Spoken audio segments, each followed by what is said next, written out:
the National Ministry of Finance. The question would be, do the people who run these federations understand their role as the governing bodies of the different sports disciplines? Do they understand what they're supposed to do if they cannot submit the yearly plans and programs to the ministry? I think they do. If most of the chairmen of these associations have held meetings one-on-one with the Minister of Youth and Sports. Luldeng is another that had discussions with the ministry. We have seen Agostino meeting the minister. I'm quite sure they do discuss these kind of things, but the question is, have they been able to submit these budgets, for planning purposes to the ministry? Are they submitting them, before time? Do you bring the budgets late? I remember one time we were having a chat with one of the individuals that works at the ministry. With the previous administration, he cited lack of, early submission of budgets to the ministry because the individual works at the ministry. So what happens is, if you bring the budget, because the team is traveling next month, and you bring the budget this month to the ministry, they would have not already allocated it in the national budget, the budget for the ministry. So it's going to be quite difficult for them to squeeze something. Where are they going to get it from? Because it is not a part of the budget. Whatever that has been budgeted must go to the areas that have been highlighted in the budget. So it's quite challenging to the federations. To me, if the federations are unable to submit these budgets as expected, then that becomes a big problem. But if they are able to submit these budgets and the ministry perhaps is reluctant or not implementing as expected, then that becomes another call for blame. Sometimes, yes, the ministry might have incorporated the budget and submitted it to the Minister of Finance, and it is in the national budget, but there will always be a time when you are told we don't have money. We cannot be able to support you. So in one way or the other, we have seen this happening in other countries. National teams failing to travel simply because there's no finances. Sometimes you will have to go extra mile. We have seen where the South Sudan Football Association, like we sometimes see, they have some bit of operational incomes that comes in from the international federations. You talk about CAF, you talk about FIFA, which are basically for grassroots, and some operational costs that are within the federation, which shouldn't have been extended to the activities of the national team. But in most cases, you find the associations have got no option rather than squeezing something or perhaps foregoing some of the activities that are meant for these finances that they get to go and cater for the national teams, which is something totally unacceptable. It's something that we need to forge a way going forward. The associations must sit down with the ministry, find a way forward, how the ministry comes in to help them. Because if that does not happen, then we are going to miss most of these activities, or perhaps the calendars that we are seeing under 18 are missing Afrobasket. What does the missing of these activities, what message does it send to the outside world about our country? We like putting this tag of we are still a young nation, of which some people don't like such, simply because if we can plan ourselves better and we know where the priorities are, it becomes a bit clear. Because if we know sports is one of the priorities for the country, then we put it at the top list. We will find by all means to find something that can push these boys. By not allowing these young boys and girls travel, it's indirectly discouraging them. These are passionate and talented young boys, and you have girls as well who want to really passionately represent this country at this kind of stages, because this is what they work hard for. And at the last moment, if you are told that you are not going to travel, it becomes a disappointing factor, and it requires a lot. So the impact to the players, I think it's quite great. You look at someone who was supposed to take part at the under 18 Afrobasket, aiming to perform better and have a chance of a call-up in the senior team, because this is the progression that a normal sports person will have to make. You know, you go from the under until you upgrade to the senior team. So if we don't have that opportunity to start from the under age and advance to the senior team, you begin to lose concentration. So it's quite difficult for the federations to forge a way forward. And like we have seen the SSBF chairman saying clearly, it's not that we will not be taking part again, but for this time, the focus is on the senior team. That means the next outing, most likely the under 18 will be able to participate. But some of the players would have already gone past the age. You know, that is where the danger is, and someone would have missed the opportunity of representing the country at that particular age. Well, you are watching, of course, TK Sport Extra Time right on our Facebook page. We are coming to you live from our studios in Juba. A lot of things, of course, we are discussing this evening. We just started with the under-18 basketball national team that missed the Afrobasket qualifiers, which is taking place, by the way, in Uganda. And according to the SSBF, or South Sudan Basketball Federation chairman, Luldeng, this happened because there was no budget to facilitate their movement to Uganda for this tournament. But he then reiterated that it is not going to happen. The subsequent tournaments, definitely we will be participating in the underage teams. He talked about the under 17, he talked about the under 16, the under 18, both girls and boys will be taking part in the subsequent competitions that will definitely come. The second discussion is about the senior men's team. Of course, that is now preparing for the World Cup qualifiers, which will be taking place from the 1st to the 3rd of July this very year. Kayanga John, when you look onto the national men's team for basketball, they've come through tremendous performances. In 2020, they took part in the first Afrobasket qualifiers in Nairobi, finishing second behind eventual winners, Kenya. Then they got, of course, a wild card to go to Cameroon and won that side. They went to the Afrobasket, which was in Rwanda last year, had some tremendous performance that, of course, brought a lot of joy and smiles into the faces of South Sudanese. They went to the World Cup qualifiers first round in it was in I think Senegal, where they won both all the three games. They won all the 3 games. Now, what is needed from the national basketball team is a win, only 1 win out of the 3 games that they will be playing to guarantee their place at next year's World Cup.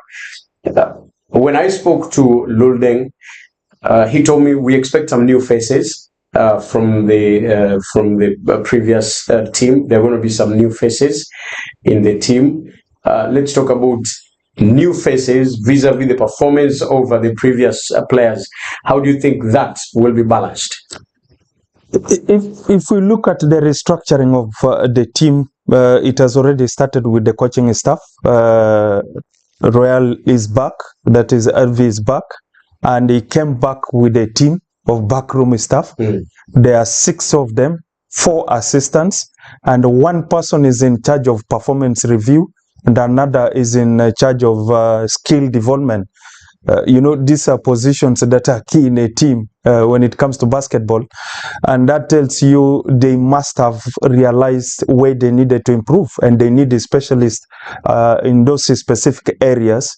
The first round, it was Luldeng that was in charge of the team, but this time around, Elvi is back. It's going to be a boost for the players and his backroom staff. I think it's going to be one of the tough one of the positive things for the team going back. Yes, we expect the roster to include new faces and exciting names as well that should be on the roster. Having one aspect with the South Sudan basketball national team, or the Bright Stars, one thing I like with them, whoever that comes in, whoever that is in the roster, the level of performance is constant. The team, since, like you mentioned, when they started performing from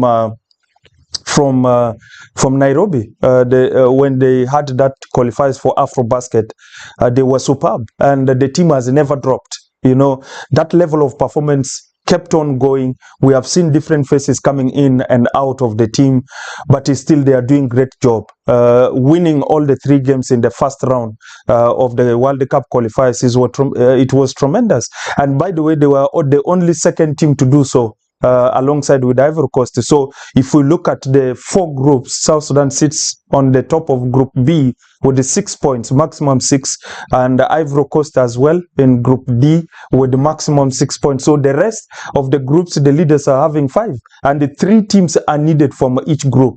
So just like you mentioned, there is a high chance of South Sudan advancing to the round of 12 for the qualifiers, and if they do so with the new faces, there is a high hope. Yes, they are going to face again the same opponents that they won against. You have Rwanda, they have Senegal, rather Mali in that, Cameroon, and Tunisia. These are the teams that they are going to be facing in that particular group. So if they can do a double over these teams, which is a hard task for the team to do, then definitely you would expect them to of course be somewhere close, even if they do not top the group, but they go as the favorites. Like I said last time, the tag of underdogs have gone down. So South Sudan goes back in this round as the favorites of the group, to top the group and qualify to the round of 12. So I don't think the inclusion of new faces is going to change anything performance-wise. Rather, it's going to increase the level of performance. I said last time, for them to replicate what they did last time out, they must do extra. For you to beat the same opponent like you did in the first round, you should now work more extra than what you did in the previous encounter, and that is the only way you can be able to edge your opponent, because the opponent has gone back to study how you play, and the new faces comes in with that extra factor for the team, because the opponents wouldn't have known what Kelly is coming with into the team, since he was not there in the previous game. Whoever that comes in new becomes an advantage to the team. In that interview that I had with him, he also actually he complained about FIBA's regulations. FIBA's regulation when it comes to accrediting players to come from their clubs to join their national teams. He cited a case scenario of when he was with the British team, because he played for Great Britain internationally. It was easy for him to be taken into the Britain team by FIBA, but it's becoming a little bit hard for FIBA to accept players from African heritage who are playing perhaps in the NBA or in Australia, in other parts of the country, to join up with the team. And that's why he didn't manage to give us the names of the new faces that are coming in. Let's talk about the delayment by FIBA in accepting these players to come and play for the national team, vis-a-vis perhaps dithering the preparation of the team. These are new faces. They need to get used to their teammates that were there before, but FIBA seems to be taking their own time in accepting that yes, this is the right time for them to go. How do you think that will also impact on the performance of the team? Yeah, in one way or the other, it will disorganize the plans of the coaching staff, the federation as well, because the coaching staff might have identified these new faces that they feel should have added an extra element to the game or to the team. If they are going to be delayed that access or the permission to come to the team, then it will have a negative impact in the preparation ahead of the tournament. You know, every coach wants best players to be available, and when you miss one or two, you go with this kind of mind. If I had so and so in the team, I would go for this tournament, well knowing I'm ready for whoever that comes our way. But when you are missing one or two, it gives you another thinking. Who can I rely on in the place of this player? But nonetheless, if we look at the previous roster, yes, they still have some. The squad is still a squad that can deliver on a big stage. So if it's going to be quite difficult for them to include the new faces, and perhaps maybe FIBA will make it a bit difficult, I still feel the previous roster can deliver something on this stage. So whether they have the new faces or not, I still feel, and that is the standard the team has set, they will still deliver the results as expected. Well, of course, you're still watching the tkSPORTS Extra Time on our Facebook page. Wherever you're watching from, we say thank you so much for joining this broadcast. Your comments will be appreciated. Definitely we'll be coming back to sample some of your comments a little bit later on. As we take this break, we are going to come back and we will be talking about women's football. Kayanga hinted earlier on, the conclusion of the Kulang Foundation Women's or Girls Tournament took place this evening. We'll be getting to talk more about what needs to be done to improve women football in South Sudan. This comes after this break.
Sports Extra on tkSPORTS. With me, Kelly Abali as the host, and of course I have Kayanga John with me in the studios. We are talking about sports stories that have made headlines throughout the week.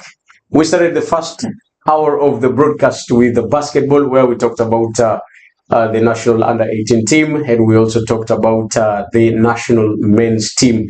I can see some comments coming, asking questions about the names of the new faces that will be in the basketball in the national team. But that, of course, we'll be talking about it later on. And we cannot speculate the names until the federation comes out and gives us the name. For those who have seen the roster, maybe you saw the roster over the first round of qualifiers.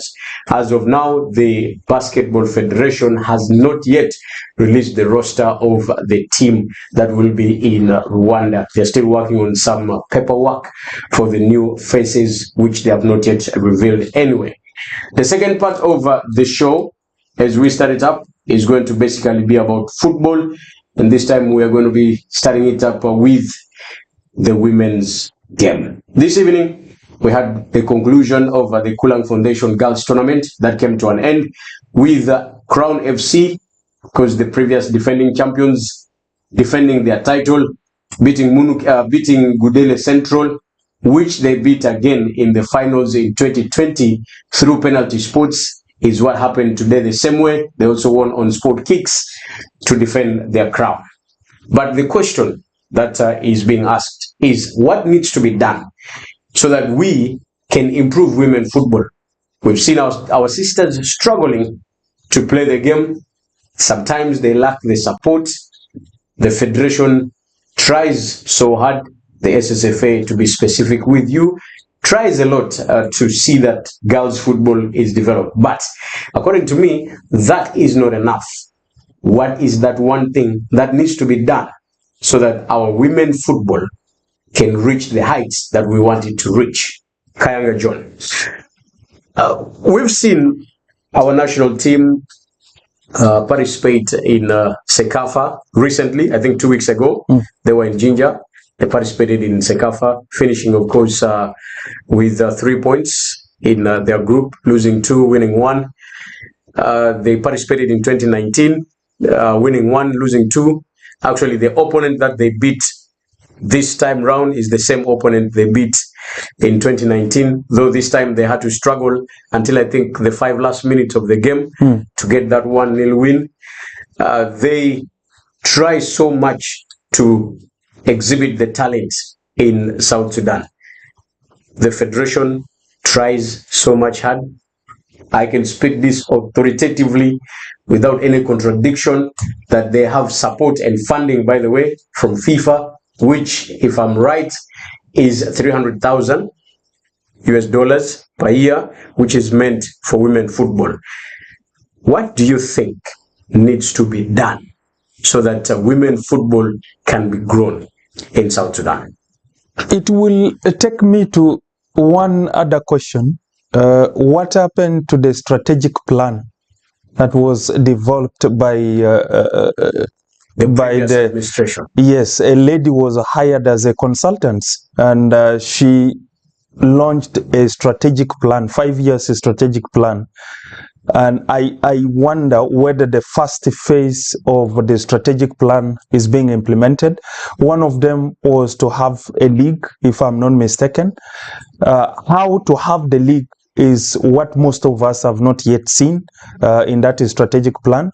If the administration, the new administration is still in line with whatever that has been started during the previous administration, these are the questions, because without a strategic plan, then we will not have a direction of where to go, and these questions will keep on coming. What do we need to do to improve women football? I've said this time without number, and I will keep on saying it. If we do not go back to the basics, of which the amount that you mentioned, the FIFA normal gives, is actually targeting the grassroots, which is the basics. How do we start it? Yes, we need to start something to show that we have the women football activities in the country, which is fine. The current crop of players that are trying to play I always say, yes, they are doing their best, they are sacrificing, they are setting examples, they are beginning to be role models in the communities and societies to the young ones that are coming. But the most exciting part, when I see young girls in these football academies, and one of the academies that I've seen now taking in young girls is Future Stars Football Academy. You know, I've seen them having a good number of girls of below 5 years of age, 6, 7. These are the girls that will learn the alphabets of football, and these are the girls that will grow with football knowledge, and that is what we need. If we can have that, the 5 years strategic plan, then we would say, how about we have it 15 years strategic plan? What is that plan after 15 years? We should be having a national team or sets of national team, under 15, under 16, under 17, 18, 19, 20, 23 Olympics team, and perhaps the senior team that is well groomed from the academy with the academy backgrounds. But before getting there, like the question you asked, it is open question. A lot of factors can be featured in. One, we need to change our mindsets. Parents or guardians of these girls need to change their mindset.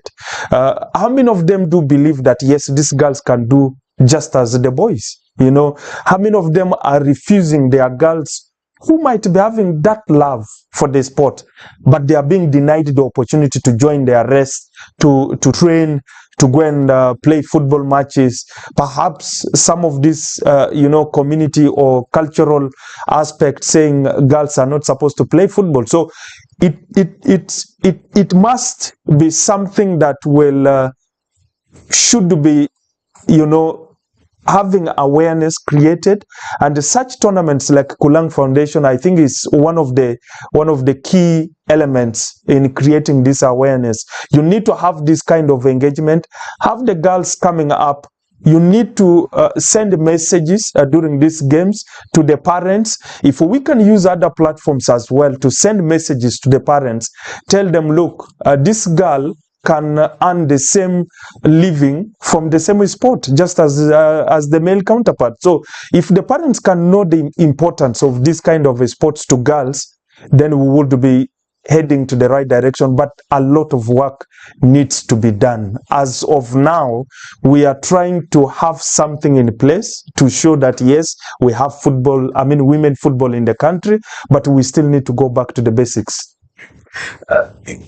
You talked about having academies incorporate the girls. We have academies in Juba. Yes. And this is where I always feel like other parts of the country are cheated, because everything seems to be concentrated within the capital, Juba. How are we going to ensure that a young girl who is in Minkaman, a young girl who is in Chobet, but wants to play football, is able to be seen by the world? This requires a policy, and that's why I said a strategic plan should be able to iron out every other element that needs to be brought to the notice. One of them is to set a stand, have South Sudan overseas football activities in the entire country. Then you have local football associations that are affiliated to South Sudan Football Association. And how it works, these local football associations have got their own leagues. So I think if SSFA can have a policy that encourages every local football association to be part and benefit from the 300,000 that they get from FIFA, if at all they are normally given wholesomely, because according to FIFA, we don't know whether South Sudan is already receiving complete figure that is meant for the affiliated federations or associations. That is another thing. But if South Sudan Football Association can say, okay, we want all the local football associations to have female female games or women football, then they are given a part of that amount to go to this local, because these are the people, these are the bodies that implement, you know, local football association. They are the implementers. So if you are going to support them, and they should be engaging in women football, definitely we are going to have academies that will be coming up in this different local football associations. So if you go down to Awil or Minkaman or Awirial, you are going to get academies or ladies that can be transported even to Juba. You know, if I feel, yes, you know, one time I was seated somewhere and someone, there were two people having conversations of how your kids can get, you know, easy access using their talents to income. You know, someone was saying, for me, I feel like I shouldn't take my kids to school.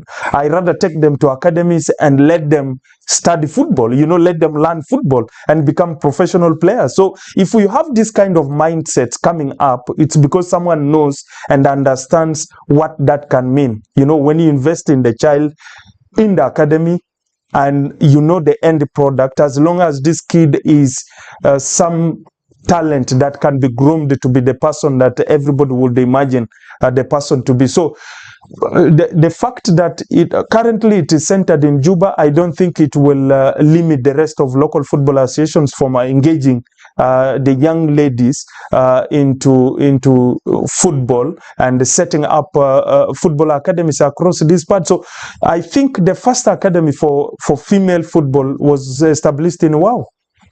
I remember from 2011-12 there was already an academy for women football in Wow, and they're active up to now. So that tells you that the academies can be set across. They only need support, and that's why I'm saying if South Sudan Football Association can have a policy of how they lend a hand of support to these local federations, then the future would be bright for the ladies.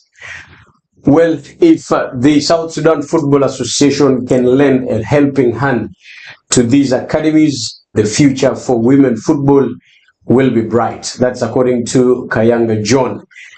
This is now the second part of the show, and let's get now to the point of discussion. The topic is simple. Why are some of the top clubs in the country failing to replicate their past influence in signing players? We are talking about the transfer window. We have seen big name clubs in the country. Almeric FC are yet to register any signing this season. I'm even meant to understand they are yet to have interest in any player this season or this transfer window. Munuki FC, that one, I don't know what we can talk about them, because their internal wrangles within the club seem to be eating into the transfer window, and don't get surprised if perhaps they don't even sign any player this transfer window. They have lost two players so far in the names of Dominic Angelo, who has joined Melekia FC, and they are set to lose again another great defender in the names of Rian Anger, who is rumored to be a target for Melekia and also Qatar FC, but is also a target for a club in Latvia. The club is not yet confirmed. The full details will be coming probably on Monday or Tuesday. That's when we'll know where he will be joining.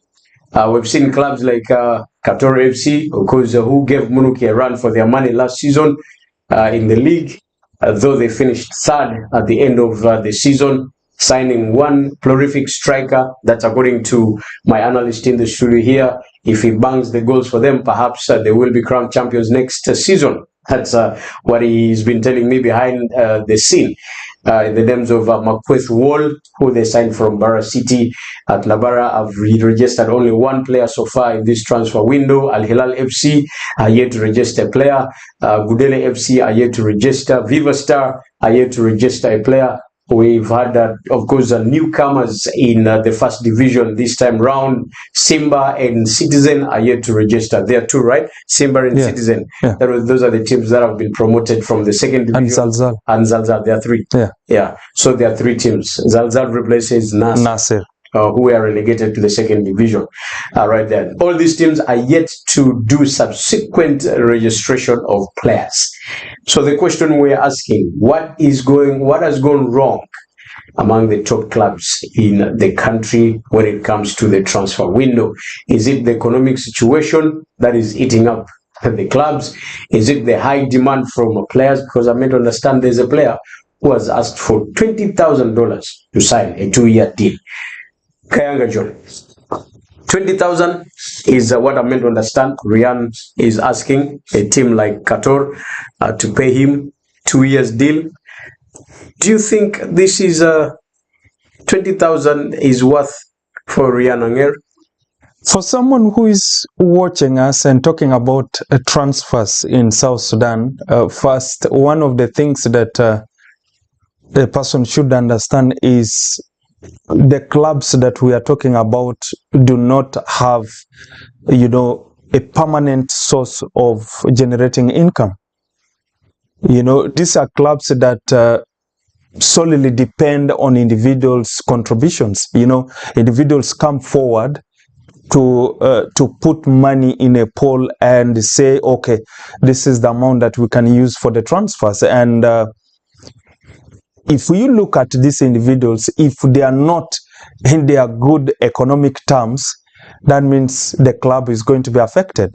And there are certain individuals who go beyond, even using their own properties to sign these players because they love the club and they want the best players for their club. They want their club to compete at the highest level. Then compare that scenario, maybe before the comparisons, let's look at the leagues. If we look at Juba Local League, at the end of the season, when you win the title, what is the value to the trophy? It is not even something close to the amount that you would have spent in one single transfer. So that already puts most of the clubs out of frame. So if whatever that the players are demanding are far beyond than what the club gets back in return, in actual sense, in our setup, you invest in the team, but you get nothing in return.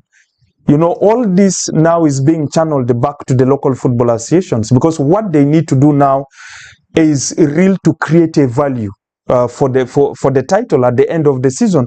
If they can create a value for the title at the end of the season, this will give something to the clubs because you want to invest in that squad that can clinch the title for you or fight for the title at the end of the season. And when you land that title, you get something out of it, perhaps something that comes back in return or on the money that you might have spent during the transfers.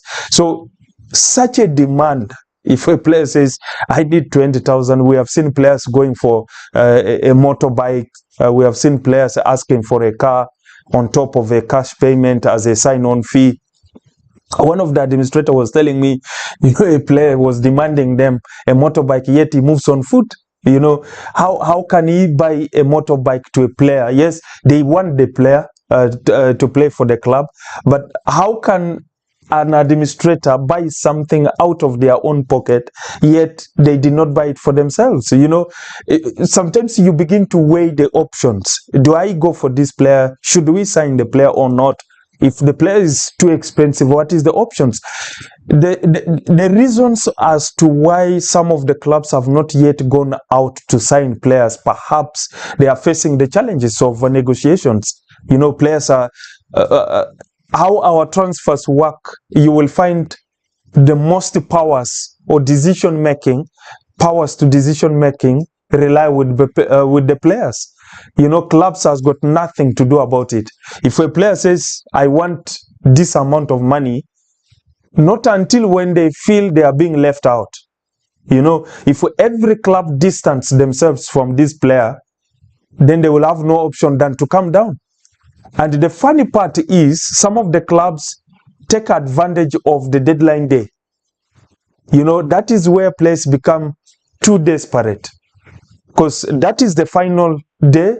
It's either you have signed for a club or you remain unattached. And that means for the next 6 months, you will not be playing league. You will not be playing competitive games. So the only option is to choose even players you find. If you go to the stadium, you find players looking for clubs or trying to convince the club administrators to allow him to sign for them, even if it is for 6 months. So why can't you take that opportunity and give a reasonable sign-on fee early enough, secure your future, and go to the right club that you would excel, rather than pushing clubs away from you? Because I don't think there's any club that will go wholeheartedly and say, I'm going to pay $20,000, and you only spend 2 seasons with them on that kind of an amount, because that will be the expensive player ever to have been signed across South Sudan, if I'm not mistaken, because the highest record as of now should be 15. The highest record as of now is 14,000. Yes. $14,000. Yes. That is Dominic Angelo joining Melekia. Yes. So someone wants to beat that record. Someone wants to go far beyond than that.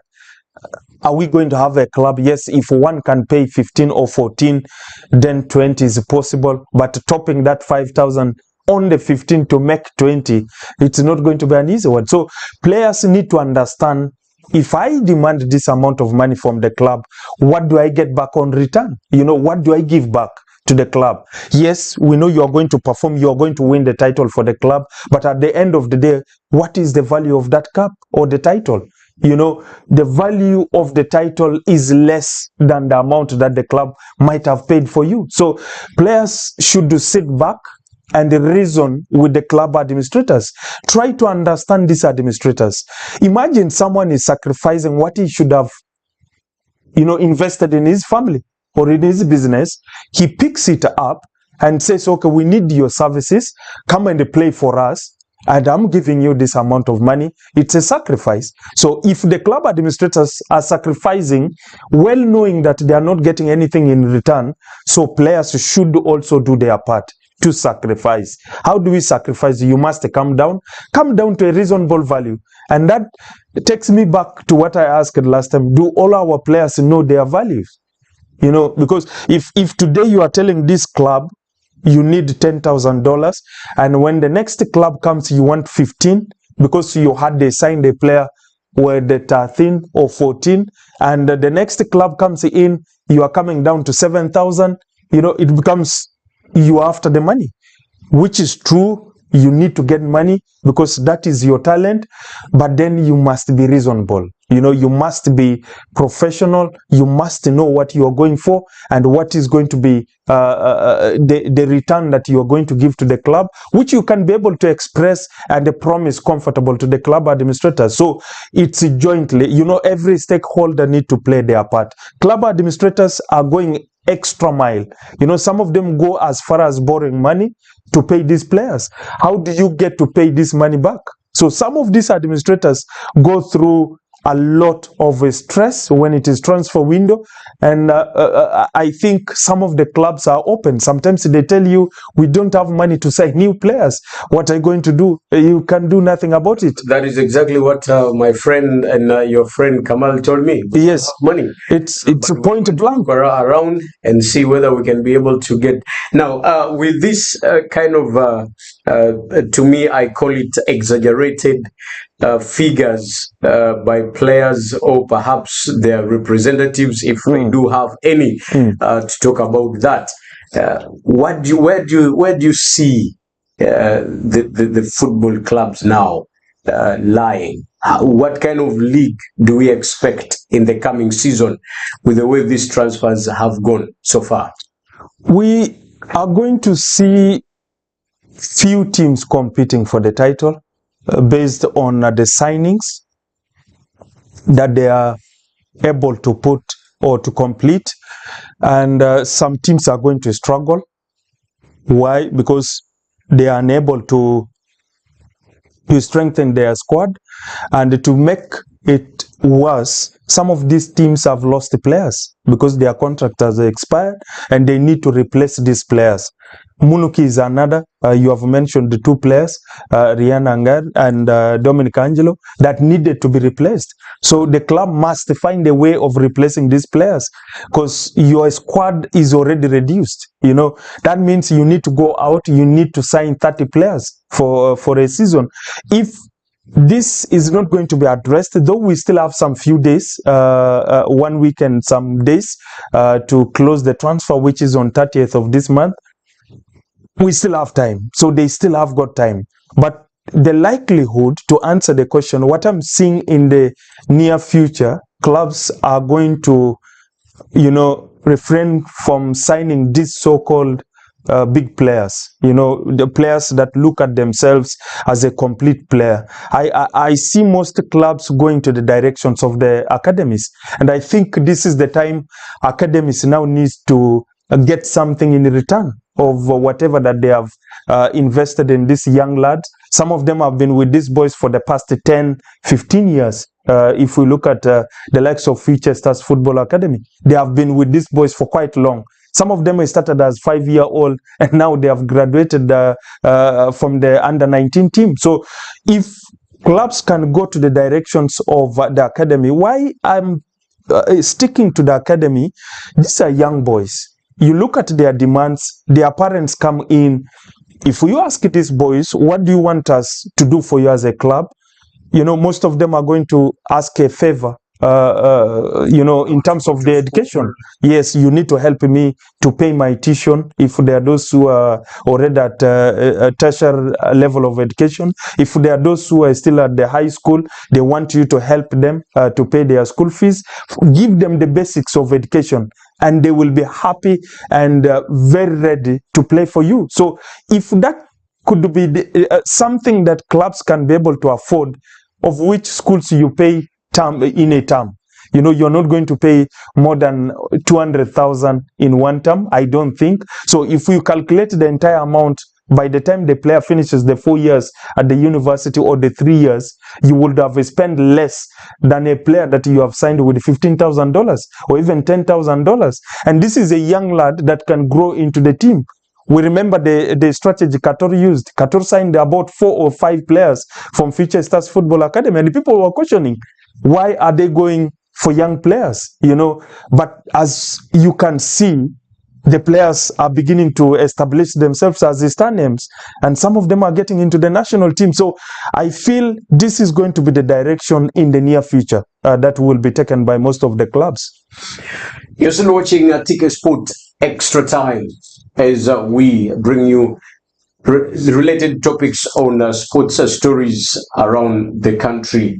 Our main discussion is why some of the top clubs in the country are not replicating their influence when it comes to the transfer window this time round. Perhaps someone would say the economic situation is biting so hard on the teams, the high demand by the players. Someone demanding $20,000. Even me, I would feel like I should be going back to the football ground now and play football. So perhaps I can demand $25,000 because I know they will sign me because I have the talent on me. We're going to take a short break once again. When we come back, we'll be, of course, reading some of your comments, and we will be continuing with this transfer discussion. And in that part, we will be talking about our 2 representatives who will be representing us in the CAF competitions. That is Zalan FC of Rumbek, who, of course, are meant to understand have issues when it comes to the coach's position, because with the new CAF rules, a coach who does not have CAF A license cannot stand on the technical bench when it comes to CAF games. Unless you have a CAF B, but then you will not stand on the technical bench. You will sit outside the technical bench and give directions when you're far away from the bench. This is what we will be talking about, what these 2 clubs, Zalan and Al Hilal FC Wow, have to do to make sure that they represent this country, by the way, with all what is required. We don't want shame this time round to be beaten 12 goals by 0 like another team was beaten in Egypt. After this break, stay tuned.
Welcome back from that break. You're still watching a TK Sport Extra Time on our Facebook page.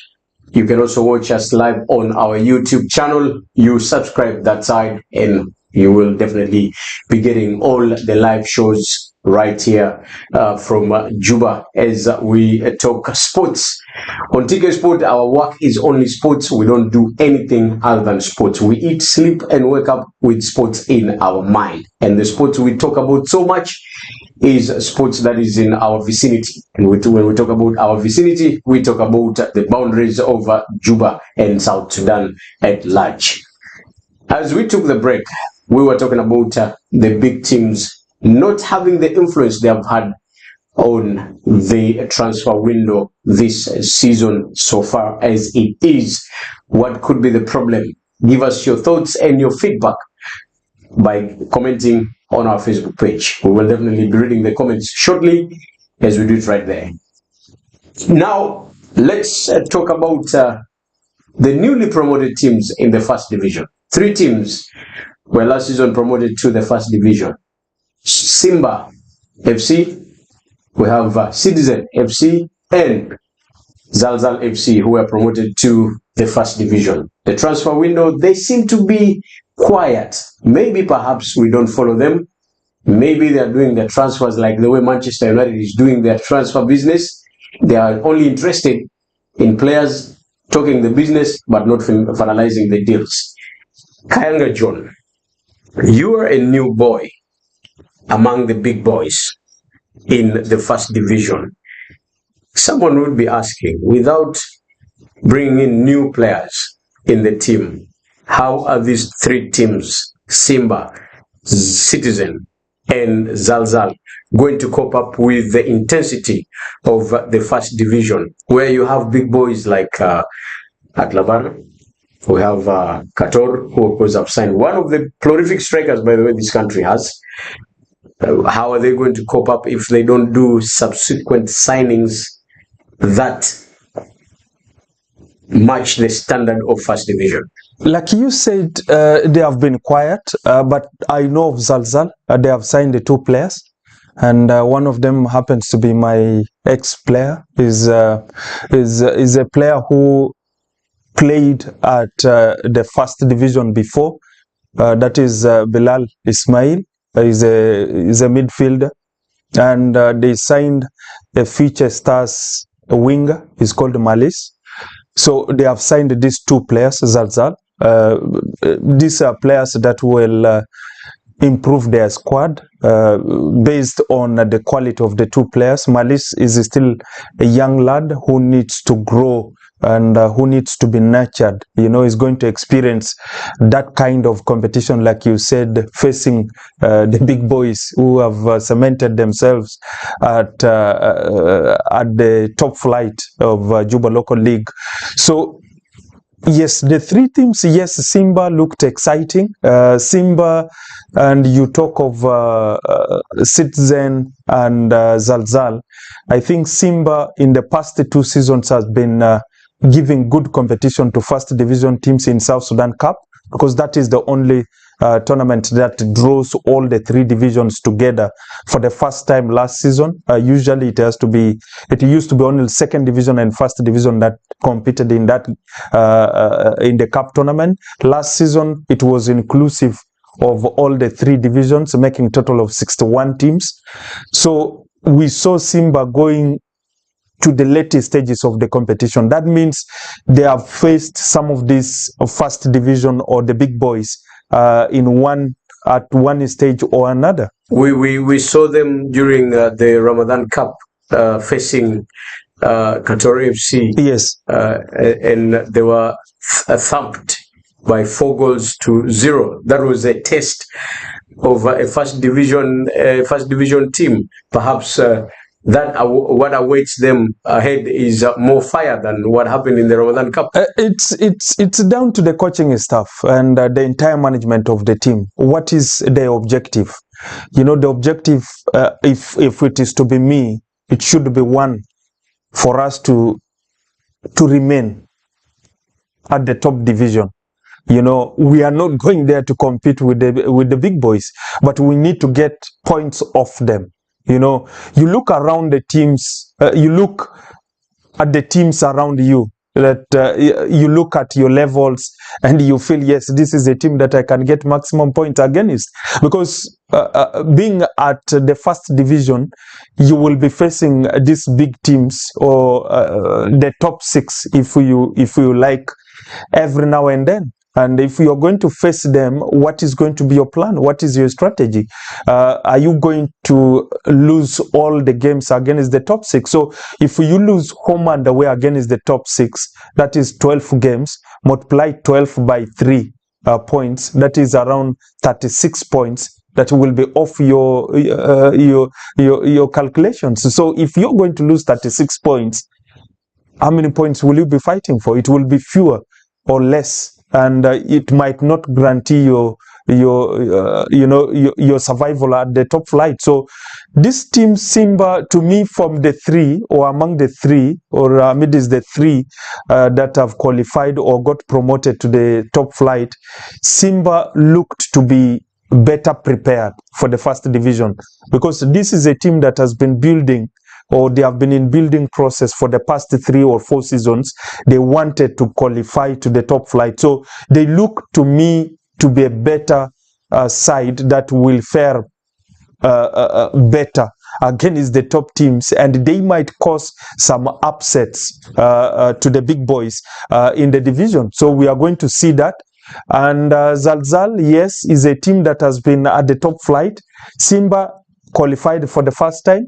Citizen for the first time. Zalzal is not new to the division. They have been there on a couple of occasions. They got relegated twice, and this time round they are back. They know exactly what it is, what takes for you to remain at the top flight. It will be really embarrassing for you to spend 1 season and you are relegated back to the second division. So they need to cement themselves, and if that happens, you begin to look around on the log, who are the teams that will get relegated. The advantage is, if it is still in plan, Juba Local Football Association do not intend to relegate any team, but whoever that finishes at the bottom of the table will have to go for playoffs, just like what happened between Zalzal and Nasser, because they want to increase the number of teams to 16, and that's where it will be for time being, maybe for 3 to 4 seasons, according to the proposal. So next season, 2 more teams will be added automatic. And the last team, or the third team in second division log, will have to go for a playoffs with the last person on the table. That is the number 14th on the table. So if that whoever that is last on the log plays that 2-legged game and wins them, then they guarantee themselves still survival at the top flight. So the 3 teams will have to really focus, will really need experience in their squad. They need to go for players that they can sign, but just like what we have been discussing, will they be able to afford some of these players? Players that you consider that have got the experience of the top flight. So it's going to be quite challenging. How they are going to fare in the season is going to depend on the type of players that they will bring. Yes, they have got exciting young squad. If we look at Simba, I think you will enjoy watching them on a very good day. But how many good days are you going to have at the top flight? It's all about consistency in your performance. So most likely, one of the teams might find themselves, at the bottom of the table. From the 3. Well, most likely one of the teams will find itself at the bottom of the table. That is, of course, according to Kayanga John, right in the studios of tkSPORTS. As we check on some of your comments, we will be talking about the 2 teams that will be representing this country at the the CAF games. We talk about Zalan FC, who will be representing South Sudan in the CAF Champions League. And by the way, let's be clear and say that they will be representing in the preliminary round of qualifiers, because they are not top ranked in the region or even on the continent. The same happens to that is Al Hilal FC, who will be in the Confederation Cup. The fixtures for these games will be released in August. That's when these two teams will get to know who their opponents are going to be. But for now, let's look on to some of the comments coming through before we talk about the two teams. Of course, Kaka Denquot says, keep up the good work. Thank you so much for watching and appreciating. We will always do our best. Is there any club interested in is there any club interesting on superstar ball forward Wani Isaac in Juba or outside Juba? It has not yet come to the media. Maybe it might be, still underground. Teams are discussing it. He's one of the exciting players. Though Superstars have put a statement that they are going to lose some of their key names in this transfer window. I've seen that that information from the page of the or someone who is close to the club, saying that they are going to lose some of the key players. Though who are those key players is not specified. Perhaps Wani could be one of them. I'm quite sure any other club in Juba would be excited or willing to add him to the ranks. He is one of the exciting talents to watch, and you feel he should be competing.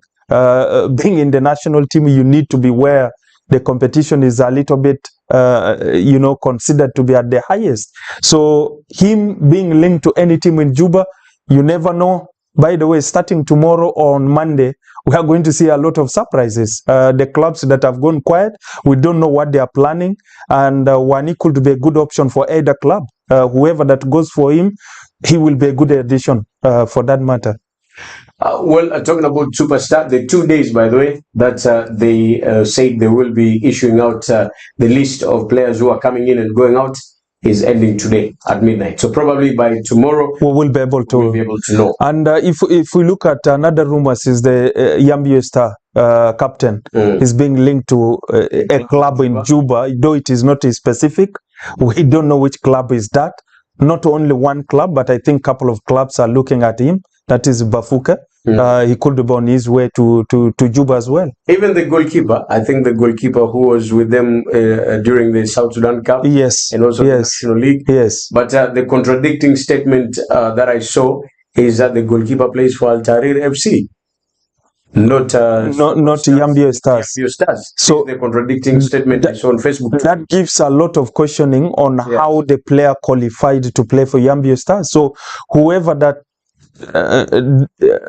lost a game or a point against the Yambio Stars could have raised or perhaps that is a table they complain against the club.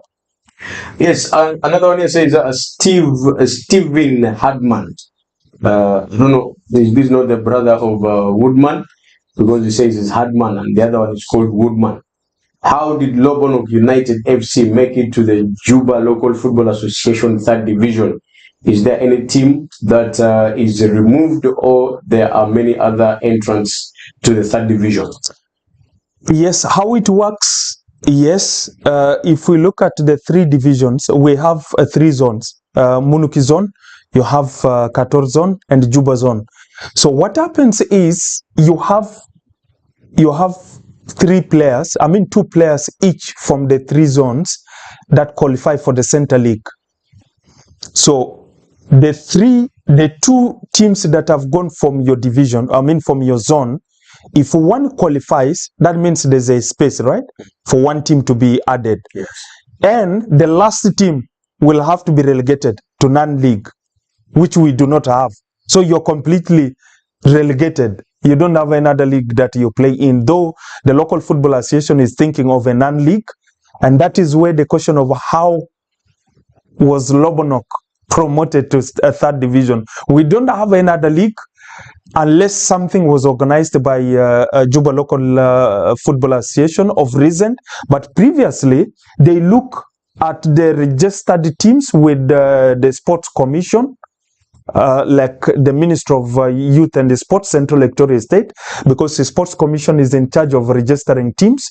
They certify you as a club in Juba, and under Juba Local Football Association. So what happens, they take your file to Juba Local Football Association, another file remains with the Sports Commission. So Juba Local Football Association will look at all the files that they have available of these teams. When there is an opportunity to integrate new teams into the division, because there's a space, they go down to do the inspections of these teams, to see whether these teams have got administrators, whether they have their own playing ground, they have uniforms, they have players, and the players must be 30, then they can be promoted or integrated into the third division. So there is no competition that you play in, but there's a talk of having a competition that these non-league teams should be competing and the winners get promoted. So I don't know when that will be implemented, if it is already in place, and Lobonok managed to win, but I think for Lobonok, they got promoted on that merit.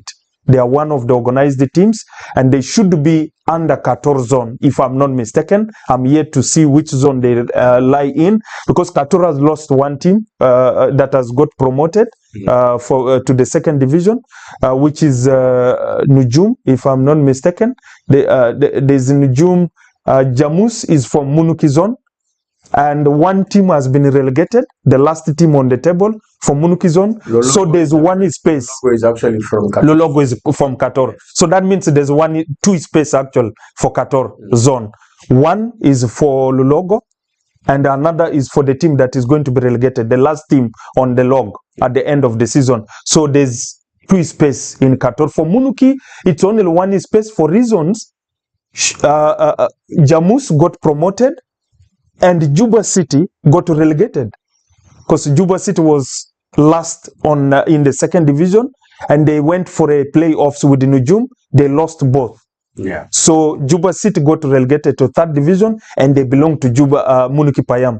So Munuki is only having one spot. That means there's going to be another new team which will get promoted or integrated into third division. So that is how currently it works. There's no competition. You go in, it's just on merit. A team that is organized, they have the administration, they have the playing ground, they have what it takes for a team to be in division, then they get promoted by the Juba Local League. Well, I hope you got the answer right there, Stephen Hardman. This one, Wani John says, very impressive. South Sudan to the world. Thanks, Kelly and Kayanga. I am proud my team, Lobonok United, have made it to the third division. Well, thank you so much, Wani John, for watching and, of course, appreciating the show. Who are the new faces? Like, seriously, the roster I saw did not have all our NBA players. That is Wani Gabriel, Bol, and JR Thor right there. Like I said, the National Federation has not released the official roster of the team that will be in Rwanda next month. If you have seen any roster of basketball released out there, regard it as something fake. It's not genuine, because there's only one basketball administrator, and that is the South Sudan Basketball Federation. Unless they release a list, the one you've seen is not a correct one. Please, which players are confirmed from the NBA? The roster I saw did not have the players you mentioned. That is Mach Riak Garang.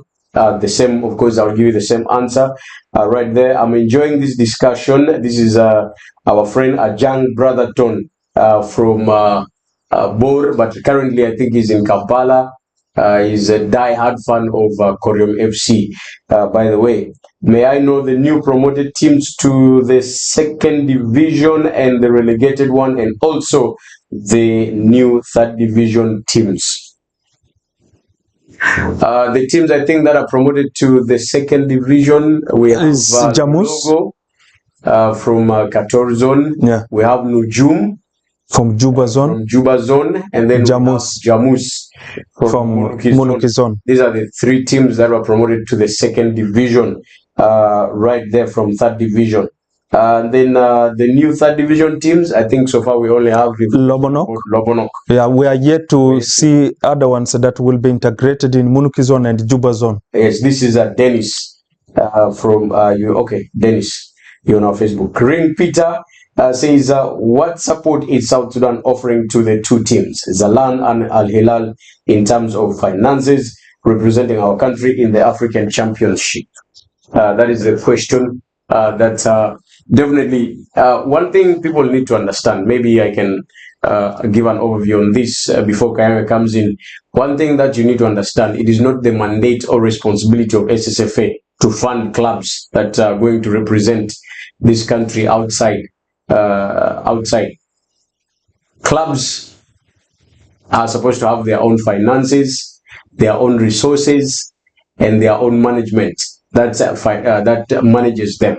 SSFA is just there to oversee and ensure that all the paperwork that connect this club to the Confederation of African Football or East African Football Federation, CECAFA or FIFA, are put in the right place at the right time and are submitted.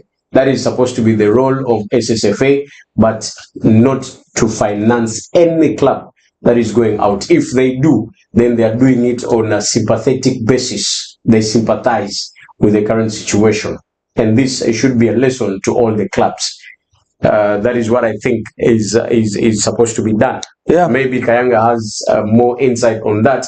And actually, that brings us to the discussion of Zalan FC and Al Hilal FC in terms of the transfer vis-a-vis what we expect from them when they go for the CAF competitions. To mention on the point of support, I think the best that the National Federation tried to do was to add a value to the titles that they have won, which they put a value of 20,000 to the South Sudan Cup winner and 25 to the National League or the league champion. That means it's indirectly support to facilitate these clubs in their preparations and the travel.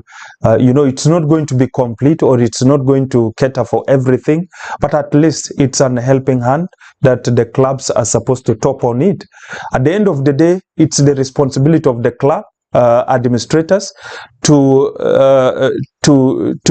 lobby for funding and to see that they have raised enough finance. A lot of questions can be related to these teams that are going to represent South Sudan. One, because one of the aspects of the forms that they are supposed to submit to South Sudan Football Association is which stadiums are they going to host their home games in. That is one crucial part of it, because they need to be very clear and they need to give options to CAF that yes, we don't have an approved stadium in the country, but we are choosing option 1, 2, 3, and depends on the draw. If they will be drawing a team, perhaps let's say in West Africa, if you're going to play a team in Cameroon, then your return game, you need to choose a venue where you will be hosting. I had a chat with the secretary of Zalan, because he's in Juba. He came from Rumbek to finalize the forms and submit to South Sudan Football Association. And one of the challenging areas was actually choosing the venue. And I was asking him, he was able to share, they are looking also at the possibilities of playing their home game at the stadium of the same opponent. These are options. These are like what Al Rabita did in Tanzania. Even what Atlabara did with the Ahli. Yes, they were beaten by 12 goals to 0. Yeah, I don't know why you like emphasizing the scoreline. Because they sold that game. But yes, they need to choose options for the venue. And if they can go for Uganda or let's say Khartoum, you give 3 options and CAF can decide which stadium is approved or it is to the standard of CAF. So a lot of things will be aligned, and that requires finances, because these stadiums you are going to hire, you will pay for them, and you need a lot of things that you are going to spend money on. Accommodation, feeding, and even transportation, even the training facilities that you will need for that period of time. All these you will have to pay for. But yes, in our setup in South Sudan, people like extending the helping hand. So you never know, maybe SSFA if they have something extra, they can still give to these two teams, but that is not their responsibility. It is entirely the responsibilities of the club owners to make sure that their clubs travel, compete, and take part in this game. So that is what I can say about the support that these two clubs could be lobbying for. Perhaps maybe I've seen a couple of teams engaging their state governments to real lobby for funding, to see how the government can come in to help them, the state governments. We have seen on a couple of occasions teams from Wao engaging their state. We have seen teams from Juba as well engaging Central Equatoria State. So maybe they could go to different institutions to raise something that will facilitate them to take part in these preliminary rounds. Well, before we get on to the transfer window for the two teams, someone is saying, well done, SSFA.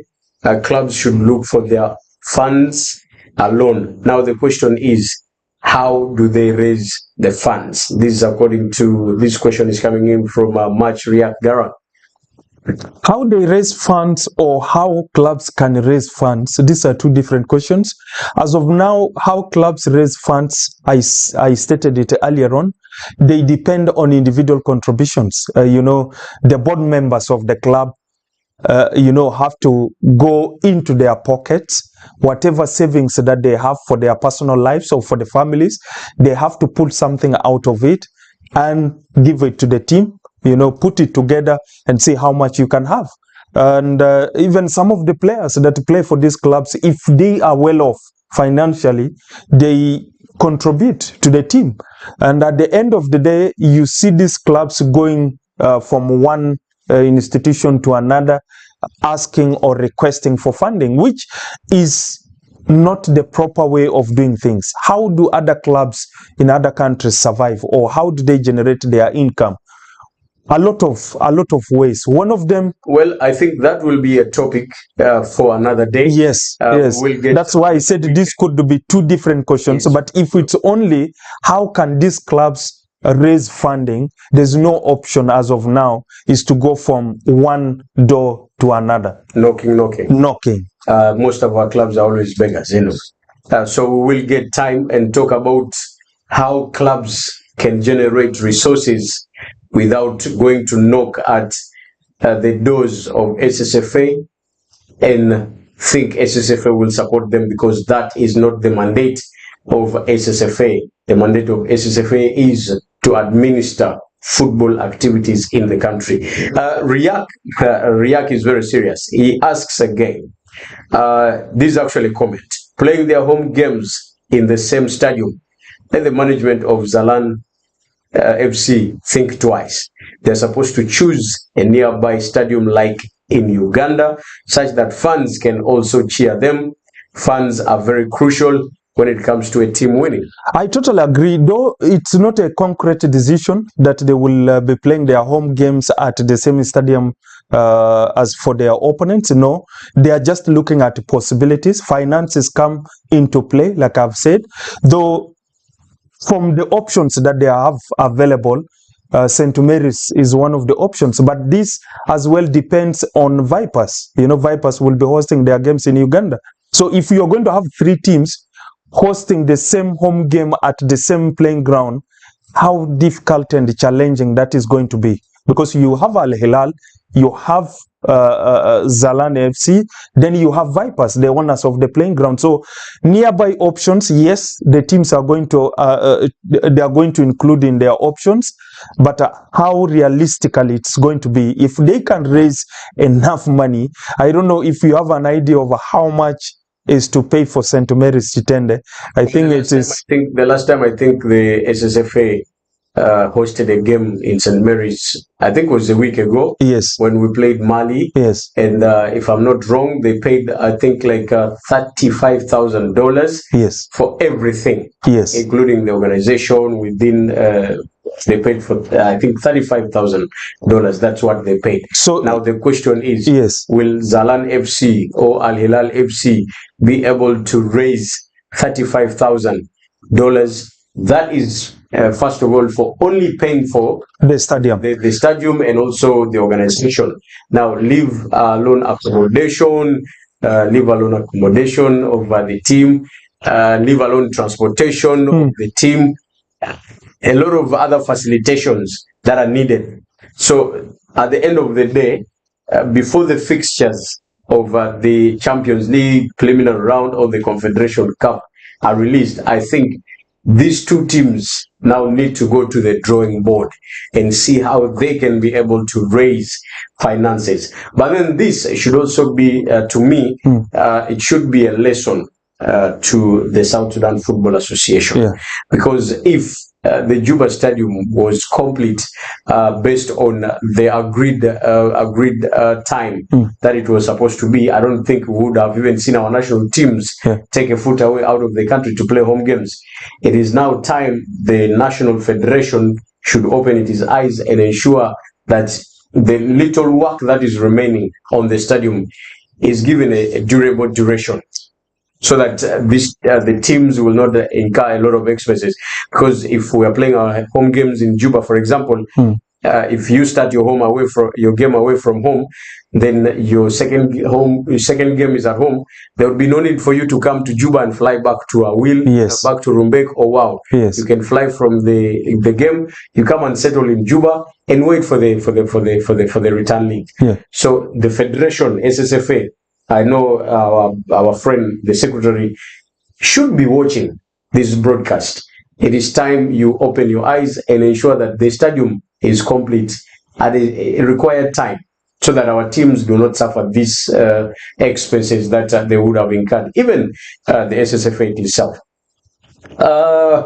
Peter Riak again comes back from the local football association level.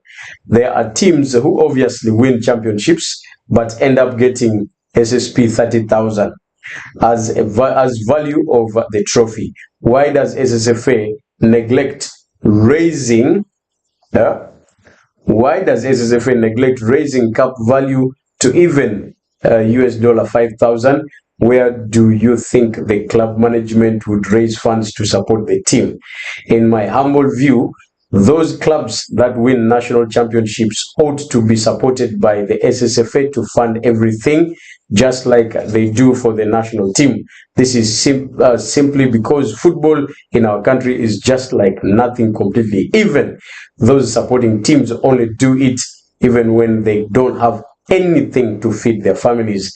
My humble opinion, I'm the secretary of Holy Family FC from Rumbek. It's his point. I mean, his opinion is on is on point. But yes, if we look at it again, what is the role of South Sudan Football Association? I think we need to understand what South Sudan Football Association stands for and what is their role. You know, they are to regulate and oversee football activities in this country. So if we say regulate and oversee, it does not include funding completely. It's just a body that regulates.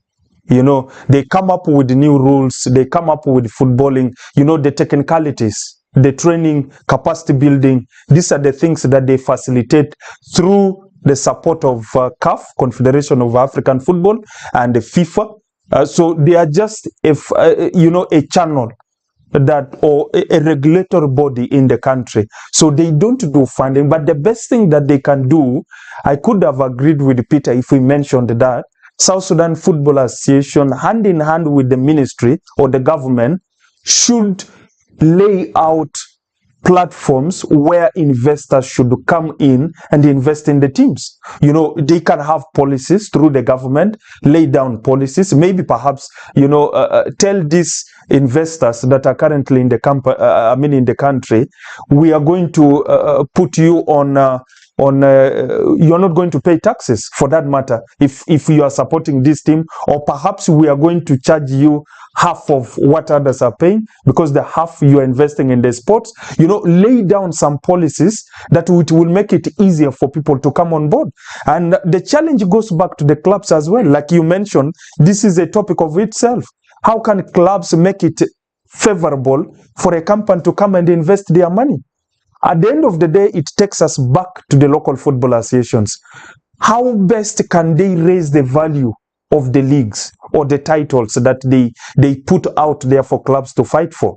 For you to raise the title, for you to raise the value of these titles, you must have a sponsor on board. You need to have a sponsor who will only be looking at the value of the trophy. Per se, let's say you invite one of the companies, like we have those companies that you see the ads are running on the screen, on the side of the screen. Let's say one of them, if that is Zain, is sponsoring Juba Local League. You tell Zain, we want you to put 25 million South Sudanese pounds as the value for the total of the title or of the league.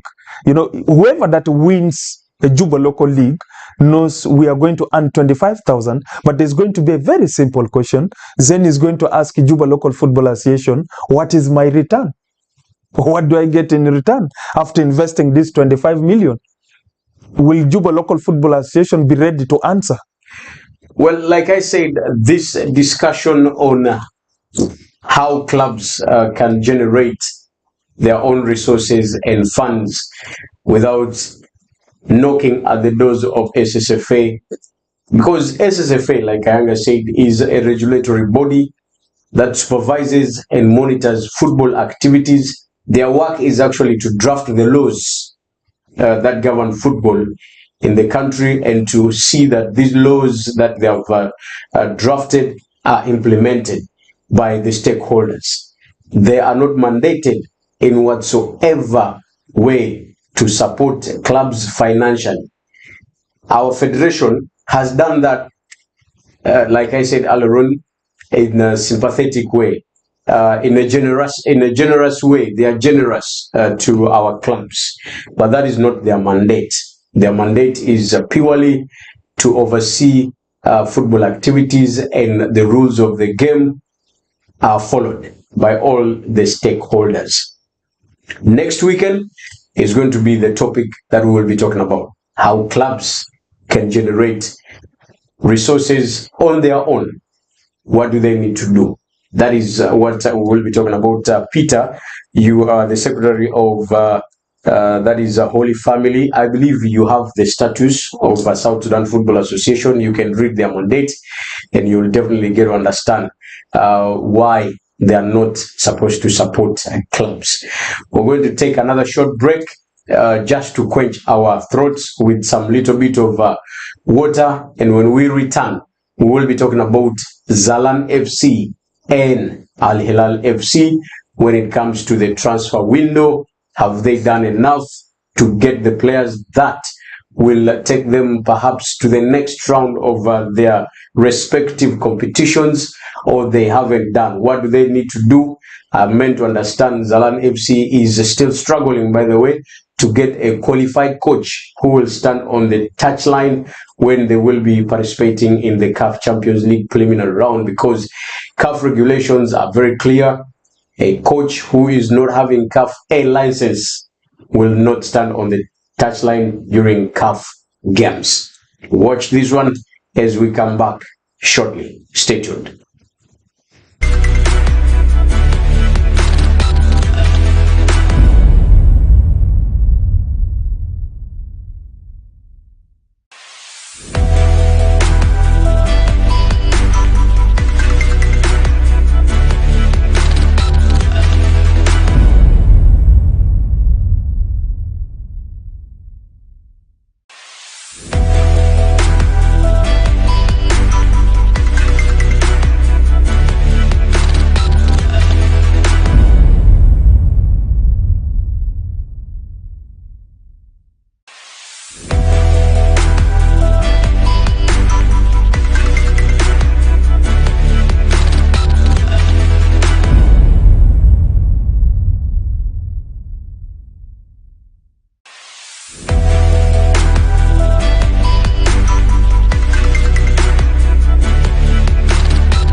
right, welcome back from that break.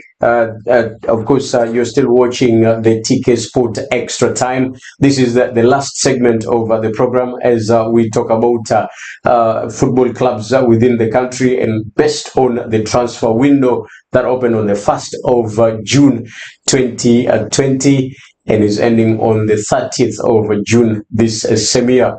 My name is Kelly Abale as the host of the program, and of course with Kayanga John as the analyst and guest for today. Before we went for the break, we were talking about SSFA, supporting or not supporting football clubs that are going outside the country. I can see our friend Riak is back again with a lot of words here, saying the National Federation needs to be very serious. Imagine how much we are using because of this renting outside stadiums. tkSPORTS, do us a favor. Can you please host some administrators of these top clubs? Munuki, Gudele, Amarat, Melikia, Atlabara, Al Rabita, Kator, Al Hilal, Zalan, Superstars, Koryom. Yeah, we will work on that. And I want to bet on this. We're going to host someone from the federation. We will not mention the name. We want to be like the president of SSBF. We will not mention the name, but I want to promise you that next weekend we will be having someone from the federation with us here to talk to us about their role and perhaps also answer your questions that you will be raising. I am a fan of Munuki FC, but like seriously, it is really shameful for us to see our pitch dusty, not even a single natural grass, no fence around. Please, I really want to ask all these questions to our club administrators. How are they failing to fence and plant natural grass on this pitch, leave alone the artificial turf? This is going out to the administrators of Munuki. I know Ramadan, George, Richard, you are watching, you are an ardent fan of this show. Please forward this question to the chairman of your club. What I know, Munuki is being affected with a lot of administrative challenges and administrative fights that are happening. Some of the administrators, I can say this boldly, are not happy with the way the team performed during the National League. They feel they spent a lot of money. They should have been the champions of the National League, but the club disappointed them. So some of the administrators have decided to sit back and not engage themselves so much into the club activities as we talk. But we hope and pray that things will be okay with the Snakes. They won't be like the other teams. For the artificial turf or the natural grass, that is left for the administrators to think about what they can do. Now, let's talk about Zalan FC and Al Hilal FC. In the transfer window, maybe perhaps they are doing signings that we are not aware of. But I, like you said, you had a chat with the secretary of the club, and maybe perhaps he should have told you about the transfer plan that they're looking at, because now they are representing this country at the biggest stage. I don't expect them to go with the same crop of players and think they are going to get the result, because you're going to come up against perhaps one of the best teams in the region or in the continent. What do you think these two teams need to do to make sure that they have the crop of players who are going to compete at the highest stage? If some of the targets that the secretary was able to share with me looks interesting, though these are players we did not watch them. They took part in the National League. He was talking of a winger of Tiger FC Kwajok, and the asking price was way too beyond their own expectations, because that the club, apart from the player himself, the club won $7,000. That that is already a killing factor because that killed their interest from the player. But they managed to get one of the players or one of the targets that they had gone for. And their coach, I think the Nigerian coach is in WOW as well, and I think it must be Baping who is in WOW. He's trying to check few players that he could be coming back with to Rumbek. And the players, actually, Zalan is expected in Juba tomorrow or next tomorrow, if I'm not mistaken. The team? Yes, they will be coming to Juba, to base here for their trainings, according to the secretary. And if we look at the names or the targets that they are going for, I think these are players they feel will improve their squad. But do they have the experience of maybe playing or representing or competing at CAF Champions League? That is what remains for us to be seen when that time comes in, and it's quite enormous for them. This is a challenge. Someone is going to ask, or perhaps maybe drop a comment, how can these teams get an experienced player? Will they be able to afford? Yes, you can get a crop of exciting, young, talented players that can really give you a good game, that can represent you well. So that is the major factor, I think, for these teams. I don't expect them to go out and sign someone, a high-profile player, because they might not be able to afford. If we say, why can't they give or use the part of the money that they received as a value money for the titles that they have won? But this money, I think the management is trying to keep it, to intact, because it will facilitate them in their travels, coming from the States to Juba, from Juba facilitating and knowing where you will be playing your away game. It's going to be crucial. So I don't really see them signing names that are familiar to the public domain, apart from names that they are familiar with, the clubs are familiar with. That is most likely the signings that we are going to see in the few coming days. Perhaps maybe Al Hilal might have already done some signings if maybe it has not come to our notice. But Zalan, they will be making all their signings on the same day, according to the secretary, if the players or their targets are brought from those respective locations. So I think those are the updates on the two clubs that are vying for outside the participation. Al Hilal, of course, were once interested in signing Omar Michael. Yes. Because he's a free agent, and they only wanted to sign him for 6 months so that he can be able to take part in the CAF Confederation game that they will be taking part in. But when we look onto the depth of their squads at this particular point in time, we saw them when they were in Juba here. What is your expectation about these teams that are going to represent us outside if they don't do the required signings in this transfer window? I don't expect anything, because before maybe you come in, they actually have to submit all the names of the players. Yes. By 30th of this month. Yes, to CAF. To CAF. I really don't expect anything extraordinary or any miracle. Sometimes people say something can happen out of football based on the performances that they had in the national competition. Yes, they can try to put something together, but I don't think they can hold a team, whichever team that they will be drawn against in the two legs. I don't think they will get anything out of these games. So it's just going to be, like I've said last time, matter of appearing and making sure that yes, we committed to participating and we must take part in these games.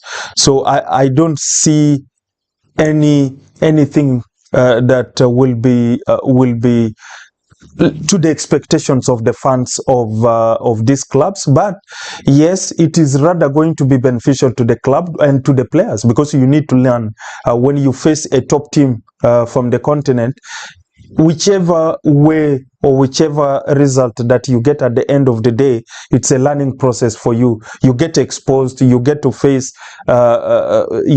competitive players in the club that you are going to face. So to me, it will be a personal benefit to the players and as well to the club. Well, someone says only TK Sport. Thank you, the board management.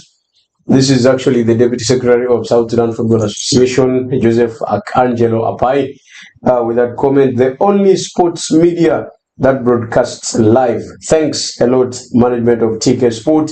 I really appreciate your efforts towards sports development in this country. You're doing a lot for the betterment of sports. This is Polex Wilson. Thank you so much, Polex Wilson, with that very comment right there. As we also check some of the of course, replies to our question that we posted earlier on. Let's focus on Bor Premier League. Someone is saying this is a T Cross Mario. I don't understand what it means, but he says let's all focus on Bor Premier Leagues. Perhaps he wants us to do analysis of the Bor League, the first division league. Yes, with time we will be able to look at these different leagues. Definitely, we are going to look at that. Okay, this one says in the country, these guys of Jama of University of Juba are around. I don't understand the question, but then he says, I mean, those who always claim to be from Britain or America, they always come in to correct. Anyway, I don't understand, but yeah, thanks for your comments. Though we didn't understand some of the comments, but we appreciate you for giving us your time, because it's not easy for one to take his time and dedicate it to a broadcast like this. We appreciate all your comments and we appreciate all your views. We will definitely always do our best. As our time is ticking, we're only left with 1 minute to get out of the studios. Let me ask my analyst to give us his last submission before we can say bye-bye to you and wait for yet another Saturday. Just a quick one. I've seen a lot of reactions on my seasonal team selection. Yes, you can have options in those squad. I went the same. If you look at the players that I've selected, someone says, why select Robinho and leave out Peter Chol Abibo? But you look at Robinho, he was the second top scorer of the league. Yes, so Chol Peter cannot play up front for me. If we look at the midfield setup, pick Chol Peter, leave him on the bench, and play Shudir, you play Sande, and you play Magong. I think Kator can still win a game. Drop the players that I've selected in those teams or in the starting 11 from their respective starting 11s for their teams and see how their clubs will be faring. So I think it's the impact of these individuals in their squad, their contribution to the team is what made me to go for them. And that's why anyone can have their opinion of the team of the season. So wishing everybody all the best. Let's link up again tomorrow for Sunday TK Sports Drive. Well, as we get out, Sonny is actually a player who is playing in one of the outside countries. He was in Malaysia, but he transferred to Europe, to which country we are yet to, of course, find out. Currently, he is based in Germany on holiday, and he will be traveling to Juba soon. He says that there should be a regulation that players are paid on monthly basis instead of just the usual match allowance. This is the way